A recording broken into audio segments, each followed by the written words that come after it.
അപ്പോൾ അദ്ദേഹത്തിൻ്റെ പ്രായത്തിൽ അദ്ദേഹം അതെല്ലാം സാക്രിഫൈസ് ചെയ്ത് അനുഭവിച്ചു. അപ്പം അതിനൊരു ജൂറിയുടെ പ്രത്യേക പരാമർശമായിട്ടെങ്കിലും ഒരു അവാർഡ് കൊടുത്തുകൂടി? അതെങ്ങനെ സഹനടനായി? പിന്നെ ആടുജീവിതം എന്ന് പറഞ്ഞൊരു സിനിമ പരാമർശിക്കപ്പെടാതെ പോയി. അപ്പോൾ നമുക്ക് നമ്മുടെ ഭാഷയോട് നമ്മുടെ ഭാഷയിൽ നിന്നുകൊണ്ട് കിട്ടിയില്ല. ഒരുപാട് പരിശ്രമത്തിലൂടെ അഭിനയിച്ച് മലയാള സിനിമയെ ഒരു ലോക സിനിമയുടെ ലെവലിൽ കൊണ്ടെത്തിച്ച അത്രയ്ക്ക് മനോഹരമായിട്ടുള്ള ഒരു ചിത്രം തന്നെയാണ് ആടുജീവിതം, അല്ലേ? എന്ത് ഭംഗിയായിട്ടാണ് അത് പൃഥ്വിരാജ് ചെയ്തിരിക്കുന്നത്.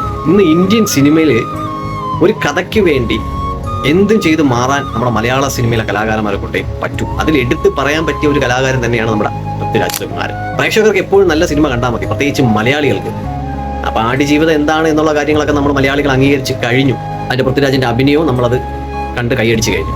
പിന്നെ ഈ ഒന്നും അറിഞ്ഞുകൂടാത്ത സിനിമയുടെ തലപ്പത്തിരിക്കുന്ന ജൂറികളില്ലേ, അവരംഗീകാരം നമുക്ക് ആവശ്യമില്ല.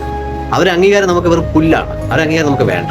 എന്നെങ്കിൽ ഈ പൊട്ടന്മാർ താഴെ ഇറങ്ങുമല്ലോ, അതുവരെ നമുക്ക് കാത്തിരിക്കാം ഒരു യഥാർത്ഥ അംഗീകാരത്തിന് വേണ്ടി, അല്ലെ? കള്ള ഒരു സ്റ്റോറി ക്രിയേറ്റ് ചെയ്ത് അതിന് കേരള സ്റ്റോറി എന്നൊരു പേര് ഇട്ടിട്ട് അത് നാഷണൽ അവാർഡ് പോയി. ഇത് കോപ്പിലെ പരിപാടിയാണിത്.